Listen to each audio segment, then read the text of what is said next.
मैं बहुत अच्छा हूँ, स्वस्थ हूँ, व्यस्त हूँ और अपने कार्यकर्ताओं के साथ मस्त हूँ। चलिए, ऐसे ही रहिए, हमारी ये शुभकामनाएं आपके साथ। चर्चा की शुरुआत करते हैं और सबसे पहले इससे पहले भी मैंने आपको इंटरव्यू किया है सर। आप बेहद सरल, सौम्य, सीधी सादी छवि वाले नेता माने जाते हैं। आमतौर पर नेता ऐसे होते नहीं है, वो चतुर चालाक होते हैं, घाक किस्म के होते हैं। आप बड़े सीधे साधे से हैं, तो क्या परेशानी नहीं होती इस व्यक्तित्व के साथ राजनीति करने में, या फिर ये आपकी ढाल है? मुझको लगता है कि आज के वर्तमान राजनीतिक परिप्रेक्ष्य में राजनीतिक जो नेता है उसकी परिभाषा को एक तरीके से गलत तरीके से पेश किया गया है। पहले नेताजी शब्द जो है वो सम्मान का होता था। आजकल कुर्ता पैजामा धारी व्यक्ति सशंकित भाव से देखा जाता है। अब इसके कारण नेता की भी कमी हो सकती है और इसके कारण तमाम अन्य जो विसंगतियां समाज में उत्पन्न हुई हैं वो भी हो सकती है। जी, ये व्यक्ति पर निर्भर करता है, वो किस प्रकार का आचरण करता है और किस प्रकार की पब्लिक उसको पसंद करती है। जहाँ तक मेरा प्रश्न है, मैं एक पेशे से प्रोफेसर हूँ। जी जी, पढ़ाता हूँ, पढ़ता हूँ और अपने तक उन बातों को रखता हूँ, दूसरों से सीखने की कोशिश करता हूँ कि इसमें क्या विसंगति है, ये देखने की मैं आवश्यकता नहीं समझता हूँ। मैं अपनी बुराई को दूर कर सकूँ, इस पर मेरा ध्यान ज़्यादा होता है। जी, दिनेश जी, आप मेयर भी रहे हैं और इस बार मेयर के अब चुनाव हैं, निकाय चुनाव हैं। मैं आपसे ये जानना चाहता हूं कि कितनी कठिन है मेयर चुनाव की ये जो डगर है इस बार, क्योंकि लगातार बीजेपी के मेयर रहे हैं, लंबे समय से रहे हैं। उनके काम को अब तोला जा रहा है, विपक्ष हमलावर है लगातार कि अगर विकास को लेकर के सवाल पूछे जा रहे हैं, क्योंकि ये बहुत धरातल स्तर पर चुनाव होते हैं और आम जनता इसी विकास को देखती है और इसी को काउंट करती है। आपको क्या लगता है सर कि इस बार मेरा जहां तक मानना है, परंपरागत ढंग से भी देखें और लोग शहरी क्षेत्रों के जो मतदाता हैं जी, उन्होंने स्थानीय निकाय के विगत जितने भी चुनाव हुए हैं उनकी पसंद भारतीय जनता पार्टी रही है। कारण इसका स्पष्ट है, उनकी कार्यशैली, काम करने की क्षमता और जवाबदेहिता, ये जनता ने आमतौर पर उत्तर प्रदेश में पसंद किया है। जी, केंद्र में भारतीय जनता पार्टी, प्रदेश में भारतीय जनता पार्टी और स्थानीय सरकार में भारतीय जनता पार्टी हो, ये एक स्वाभाविक प्रक्रिया, लोगों की स्वाभाविक सोच है। केंद्र का समन्वय प्रदेश से और प्रदेश का समन्वय स्थानीय सरकार के साथ में हो, ये विकास की अवधारणा को बलिष्ठ बनाने में सहायक बनता है। और मेरा ये मानना है कि जहां जहां आपस में कोऑर्डिनेशन रहा है केंद्र का प्रदेश से और प्रदेश का शहरी सरकारों के साथ में, वहां विकास एक अबाध गति से चला है, एक बगैर निष्कंटक भाव से चला है।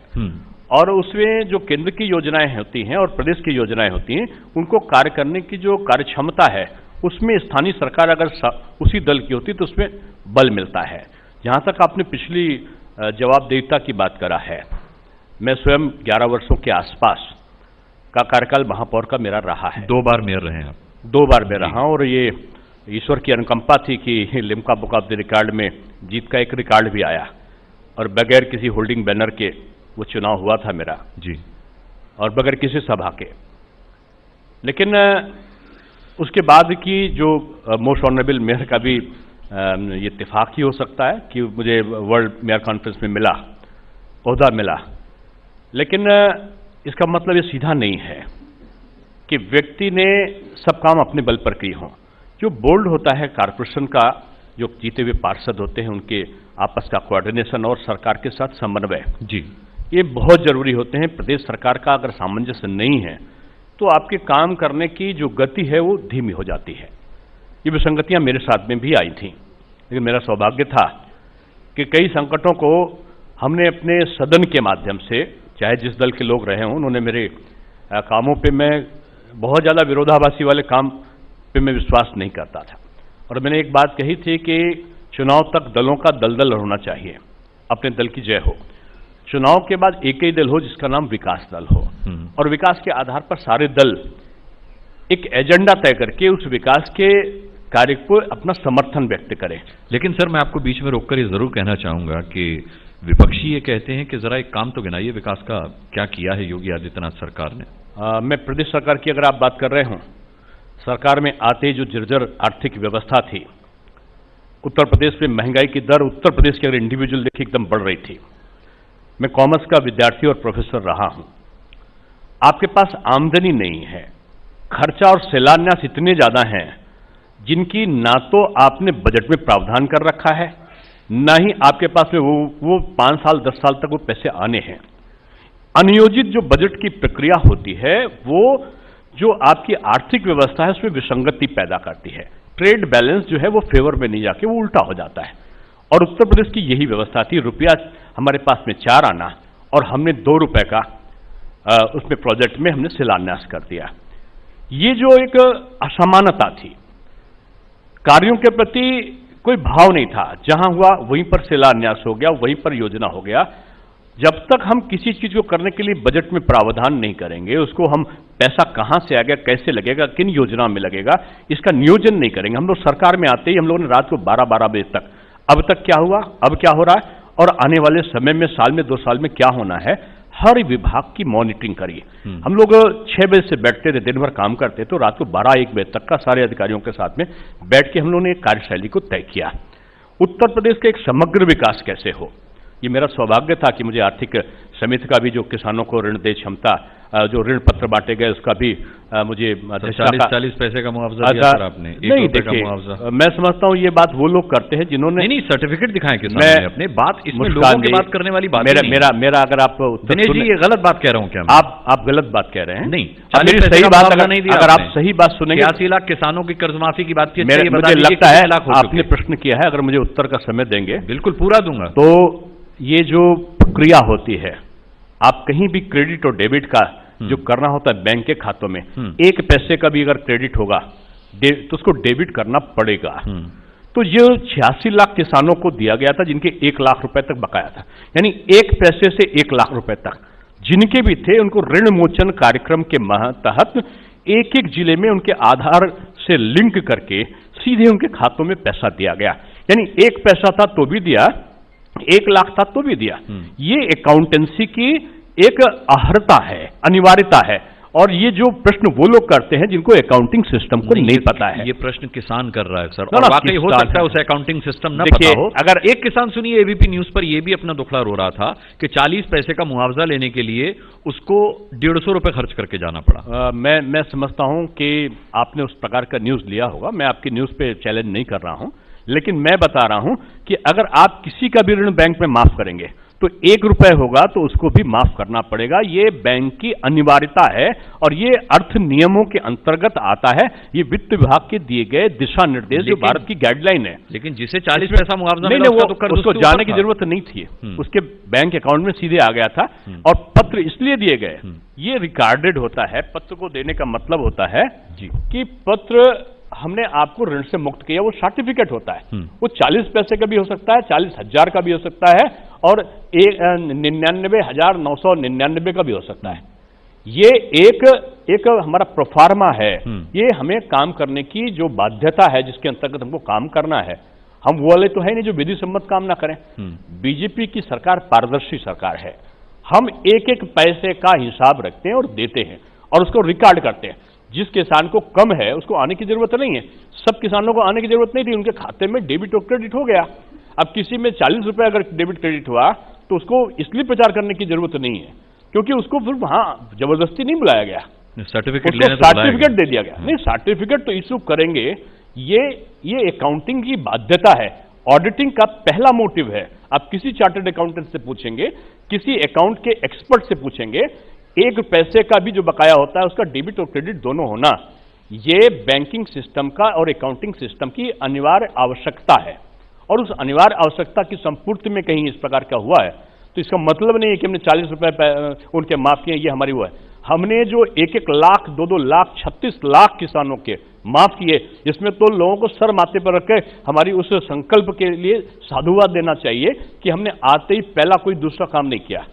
योगी सरकार ने आते ही पहला काम किया, पहली कैबिनेट की बैठक में जो लघु और सीमांत किसानों के 1 लाख रुपए तक के जितने ऋण थे। उस बैठक में भी काफी वक्त लग गया था सर फैसला लेने में, मुश्किल से 5 मिनट। बैठक में 5 मिनट लगा होगा, लेकिन बैठक होने में काफी समय लग गया। ना देखिए, जो आता है चुन के, आपने कल्पना की है कि इससे पहले जो लोग चुनकर आते थे अपना स्वागत कराते थे। आप एक जगह बता दीजिए किसी मंत्री ने, मैं व्यक्तिगत बताता हूं, एक जगह मैंने जाके कहीं स्वागत कराया हो, एक जगह मुख्यमंत्री ने कराया। स्वागत नहीं कराया, लेकिन अभी अखिलेश यादव आए थे, वो कह रहे थे कि जिन चीजों का वो उद्घाटन कर चुके थे उनका आपने दोबारा उद्घाटन जरूर करवा दिया। मैं किसी भी नेता की, चाहे वो छोटा हो चाहे बड़ा हो, क्रिया पर प्रतिक्रिया नहीं करता। और एक मंत्री के सर आपके मेरा ये मानना है कि अगर कोई जाते समय 5 साल तक अगर किसी को याद रखना चाहिए था कि मुझे किन चीजों पर शिलान्यास करना है, किस पर लोकार्पण करना है, यह हर सरकार का कर्तव्य दायित्व होता है। सरकार जाने से पहले और अधिसूचना जारी होने से पहले अगर आप 1000 योजनाओं का शिलान्यास कर दें और उसमें एक पैसा, एक फड़वा नहीं लगा हो, और ये पारदर्शी सरकार है, ये सोचती है कोई अच्छा काम है तो उस अच्छा काम को हम पॉजिटिव वे में लेते हैं जी। तो अगर उस काम को हम आगे बढ़ा रहे हैं तो आप साधुवाद दीजिए कि आपने तो एक ईंट नहीं लगाया, हम चाहते तो बंद कर देते, हमने बंद ना करके उसको हम आगे ले जा रहे हैं, तो ये हमारा क्रेडिट अगर हम बनाएंगे तो हम बनाएंगे ना। तो ये अगर हम विरोध करेंगे तो बोलेंगे कि आपने मेरी बंद कर दिया, हम करेंगे तो कहेंगे आपने मेरा कर दिया। आपने 2000 चीजों का शिलान्यास कर दिया, किस अधिकार से कर दिया, कौन सा पैसा आपके पास था? ये लोगों को जवाबदेह बनना पड़ेगा। और मैं समझता हूं राजनीति में यही जो दिशा क्रम है, आरोप और प्रत्यारोप का, ये विकास की गति में सबसे बड़ी बाधा है। हमने ये किया, उन्होंने ये नहीं किया, बजाय हमने क्या किया, ये हमारा विश्लेषण का बिंदु है। और हमारा जो मापक यंत्र है ना, वो उत्तर प्रदेश की जनता है, भारतवर्ष की जनता है। वो हमारे 5 वर्ष के कामों का बड़ा अच्छी तरीके से परीक्षण करती है। वो हमारी ऑडिटर है, वॉच डॉग जिसको कहते हैं ना, कि वो हमको देखती है, जनता सब जानती है। हमने अच्छा किया है, जनता हमको सत्ता में भेज देगी, हमने अच्छा नहीं किया है तो 3/4 से दूसरे को भेज देगी। ये लोकतंत्र। लेकिन निकाय चुनाव में कह रहे हैं बड़ा बदलाव आने वाला है। हाँ। देखिए, मैं भविष्यवक्ता नहीं हूं। काम के आधार पर वोट मिलता है सर, वहां पर पार्टी के आधार पर नहीं। काम के बारे में मैं इतना कह सकता हूं, उत्तर प्रदेश में जहां जा रहा हूं, अभी भी आज भी मेरी 6 सभाएं लगी हैं, और जहां भी हम लोग जाते हैं, बाहर से कोई नेता हमारे वहां नहीं आया, जहां भी हम लोग जा रहे हैं हजारों की संख्या में लोग आ रहे हैं। ये बात सही है कि हम लोगों ने नगर निगमों में हमारा प्रदर्शन बहुत अच्छा था विगत वर्षों में, और नगर पंचायत और नगर पालिका में उतना प्रत्याशित अच्छा नहीं था, और मुझको लगता है कि इस बार एक आंधी सी आई है जी, और पूरे रिजल्ट्स परिवर्तन की ओर बढ़ रहे हैं। विपक्ष की जो भूमिका है, मैं ये तो नहीं कहूंगा कि नगण्य है, शून्यता की ओर है, लेकिन मैं समझता हूं कि निर्दलीय प्रत्याशियों से ज्यादा जगह मुकाबला है बजाय राजनीतिक दलों के। और ये अलग बात है कि जीतने के बाद और हारने के बाद अपने साथ में कोई निर्दलियों को भी जोड़ने का काम करे, लेकिन बीजेपी एब्सोल्यूट मेजॉरिटी, और एक जिसको बोलते हैं कि लोकसभा विधानसभा की पुनरावृत्ति पंचायत चुनाव में, नगर पंचायत चुनाव में बीजेपी करेगी, ऐसा मुझे विश्वास है। जी, अभी हमारे मेहमान अखिलेश यादव भी थे, और उन्होंने साफ तौर पर दोनों उप मुख्यमंत्रियों पर टिप्पणी करते हुए नाम लिए बगैर बताया कि योगी सरकार में एक उप मुख्यमंत्री ऐसे हैं जिनके पास न कार्यालय है न कुर्सी है। कौन है सर वो? कार्यालय कुर्सी नहीं है। मैं तो समझ सकता हूं इसकी जानकारी उनके, क्योंकि मेरे पास कार्यालय भी है और बैठने के लिए एक साधारण सी कुर्सी है, क्योंकि मैं बहुत बड़ी वाली कुर्सी पे बैठने पर विश्वास नहीं करता हूं, और मेरे घर में जो कुछ होता है अपने व्यक्तिगत घर में, उसी से मैं अपना निर्वहन करने में विश्वास करता हूं। अब मैं नहीं जानता हूं, वो एक परिपक्व और अच्छे नेता हैं, और एक अच्छे नेता के रूप में उन्होंने जो टिप्पणी करी होगी उसमें कोई सार जरूर होगा, उसका विश्लेषण आएगा, विस्तार आएगा तो मैं उसका जवाब दूंगा। लेकिन मैं इतना कह सकता हूं कि उनको ये सोचना चाहिए कि अगर कुर्सी नहीं है तो भी ये तो त्याग की भावना हुई ना, कि उप मुख्यमंत्री तो मतलब वो आप ही हैं? हाँ, वो आप ही हैं। मेरे पास कुर्सी है बैठने को, लेकिन अगर उन्होंने किसी का, किशोर जी के पास भी कुर्सी है, और हम लोग अपने काम पे विश्वास करते हैं, एक दूसरे के पूरक बन के काम करते हैं, और मुख्यमंत्री जी हमारे नेता हैं, और वो किस प्रकार से अच्छे कामों करने में बलिष्ठ बन सकें, 24 घंटे मन और मस्तिष्क में यही कल्पना होती है। जी, जनता के प्रति जवाबदेही, दायित्व का बोध, और अपने नेता के कार्यों में जिसको कहने के सोने में सुहागा कैसे कर सकूं, इसके लिए सद प्रयत्न होते हैं। अब कहां पे कैसा दिखता है ये देखने वाली दृष्टि होती है। अब देखने की दृष्टि में आप एक को सकारात्मक भी देख सकते हैं, एक को नकारात्मक भी देख सकते हैं। सही बात है, हर जब के दो पहलू व्यक्ति एक पैदा होता है, अखबार बेचता है, अखबार बेचने के बाद में पढ़ता है, इंजीनियर बनता है, वैज्ञानिक बन जाता है और देश का प्रधानमंत्री मिसाइल मैन बनने के बाद अब्दुल कलाम हो जाता है।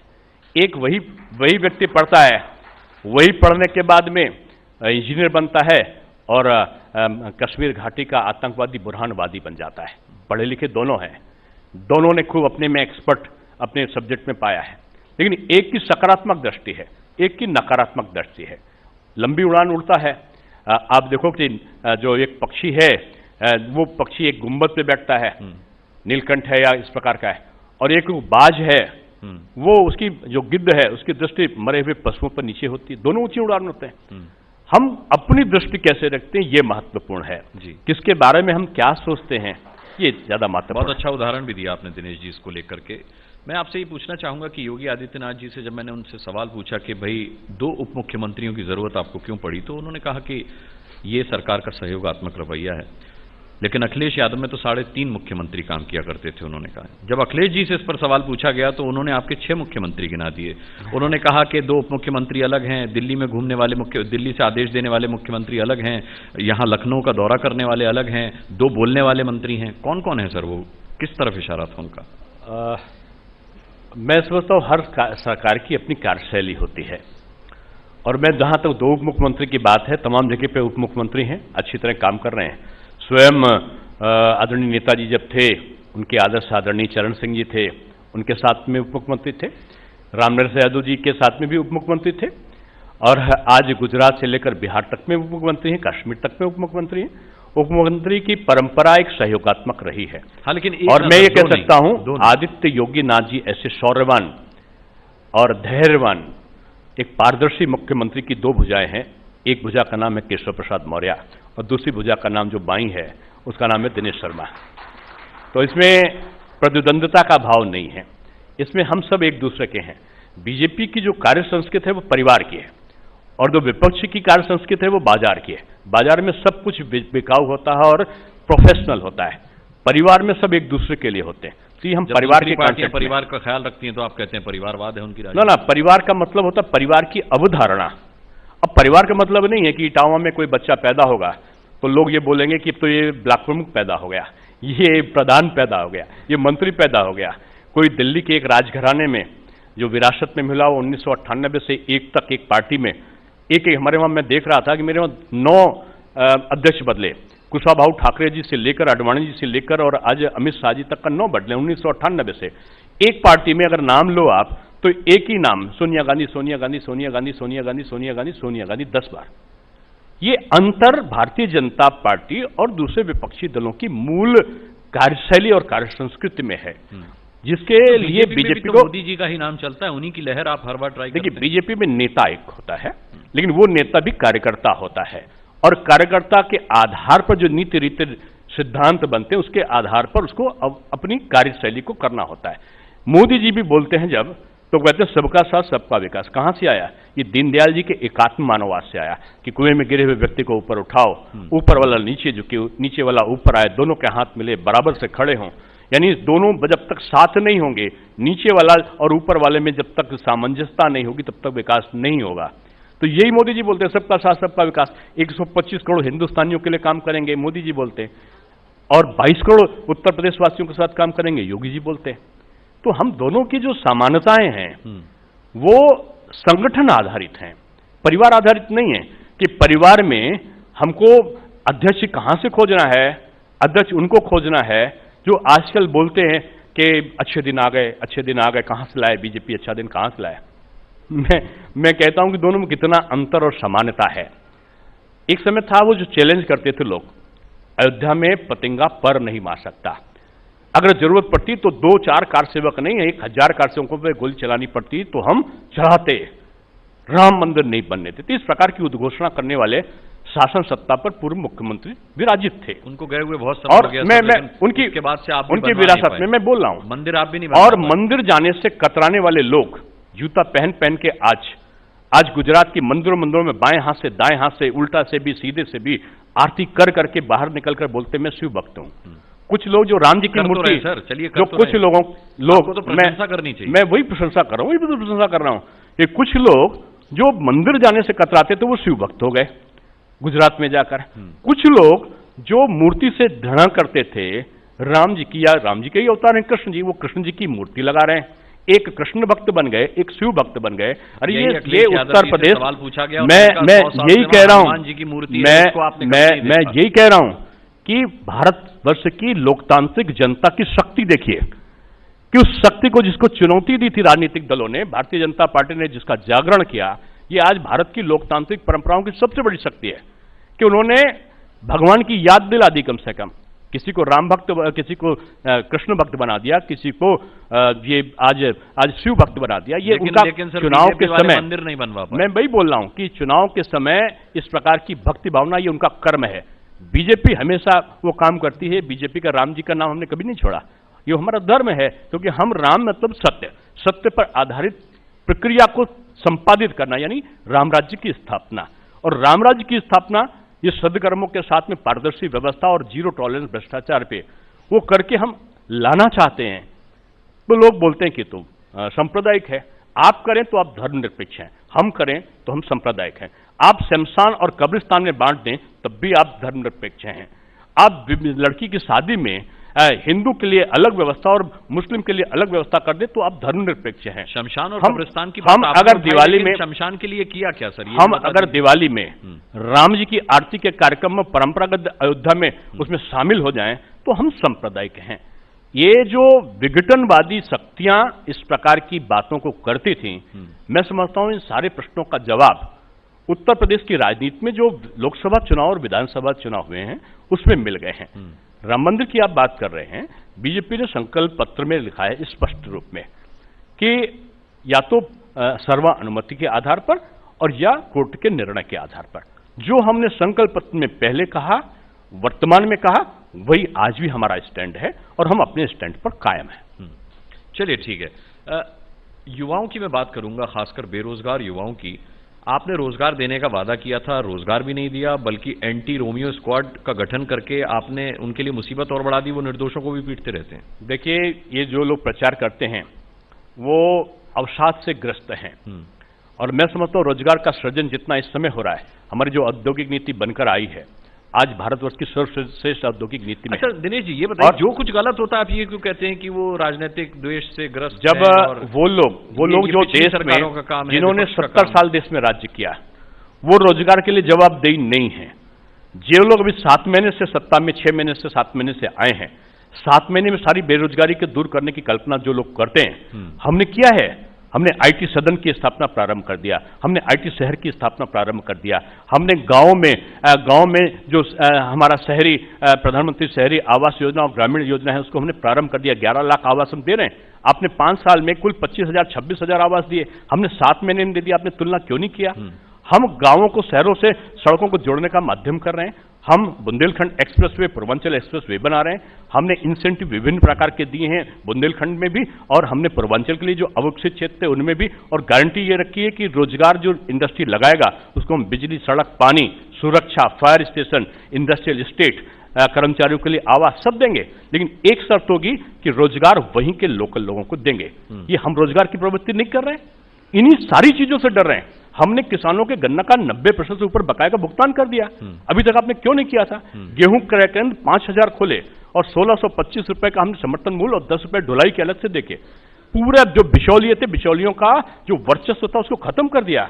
आज धान के लिए भी हम क्रय के केंद्र खोल रहे हैं जी। हम जिस प्रकार से काम कर रहे हैं, मैं समझता हूं ये निराशा, बेरोजगारी की अवस्था में राजनीतिक बेरोजगारी की जो अवस्थाएं होती हैं वो अकल्पनीय होती हैं और लोगों का रिएक्ट करना ये स्वाभाविक है, ये उनका अधिकार है। लेकिन विपक्ष और पक्ष में रहना ये जनता जनार्दन का जनादेश होता है और जनादेश का आदर करना हर राजनीतिक दल का कर्तव्य होता है। और जब क्या है कि आपने सुख में सुमरन न किया, दुख में किया याद, कह कबीरता दास की कौन सुने फरियाद। आप जब सत्ता में थे तो आपको ये विसंगतियां नहीं दिखाई पड़ी। सत्ता से विमुख होने के बाद में विसंगतियों की ओर आप ध्यान आकृष्ट करेंगे तो मैं समझता हूं कि जनता उन पर कितना ध्यान देगी ये तो जनता के दरबार में जाने सौभाग्य आपका, आप सत्ता में है, अपनी विसंगतियों पर ध्यान देने का अवसर है। अगर आपको इस बात का एहसास है कि पिछली सरकारों ने अपनी विसंगतियों पर ध्यान नहीं दिया, तो ये मौका आपके पास है और अभी बहुत वक्त पड़ा है। मुझे उम्मीद है कि जितने वादे आपने किए हैं वो सिलसिलेवार तरीके से पूरे किए जाएंगे। दिनेश जी, आप कुछ कहना चाह रहे थे, कह दीजिए फिर। मैं इतना जरूर कहूंगा कि अगर विपक्ष की एक भी अच्छी चीज होगी तो उसका समर्थन करने वाला सबसे पहले मैं हूंगा जी, और उसका समर्थन हमें करता। किसी राग द्वेष से राजनीति ये किसी भी एक विकसित प्रदेश के लिए अच्छी नहीं होती। लेकिन सकारात्मक अगर कोई अच्छा काम सरकार कर रही है तो मैं समझता हूं कि विपक्ष को उसके साथ में खड़े होना चाहिए जी, और खड़े होकर उसका सहयोग करना चाहिए, क्योंकि ये विकसित प्रदेश सबके लिए जरूरी है। हर राजनीतिक दल का एजेंडा है कि हम एक विकसित, एक कॉमन चीज पे हमको बना। वो अच्छा काम करते थे तो आप कहां खड़े होते थे? मैं खड़े होता था। अरे आपको अच्छा, व्यक्तिगत तौर पर खड़े होते? मैं व्यक्तिगत तौर पर नहीं, दल की तरफ से खड़ा हुआ। राजीव चौक में वहां पे राजीव जी की मूर्ति हटाई जा रही थी, कांग्रेस के सारे नेता धरने पे थे, बीएसपी की सरकार थी, हटा रहे थे। मैं महापौर होने के बावजूद धरने में उनके साथ शामिल हुआ, प्रस्ताव पारित कराया और नहीं हटने दिया। आदरणीय एक बहुत बड़े समाजवादी पार्टी के नेता थे, उनके साथ में अशिष्टता करी, पुलिस वालों ने सार्वजनिक पिटाई की, मैंने सदन में नगर निगम के प्रस्ताव पारित किया जी। ऐसा नहीं है, हम राजनीति में आए हैं, दुश्मन नहीं है, पूरक हैं, और पूरक हैं। जनता के प्रति हम अच्छा काम करेंगे, जनता हमको चुनेगी। हम नकारात्मक काम करेंगे, हमको नकार देगी। बिल्कुल। चलिए, शुभकामनाएं देता हूं आपको बहुत बहुत, और आने के लिए बहुत बहुत धन्यवाद करना चाहेंगे। वीपी न्यूज के शिखर सम्मेलन में आप आए। दिनेश शर्मा जी, आपका बहुत बहुत धन्यवाद। बहुत अच्छा लगा, बहुत आभार। मेरी शुभेच्छा है कि हम उत्तर प्रदेश में अच्छा काम कर सकें, इसकी अपेक्षा है कि सबका शुभकामनाएं मुझे प्राप्त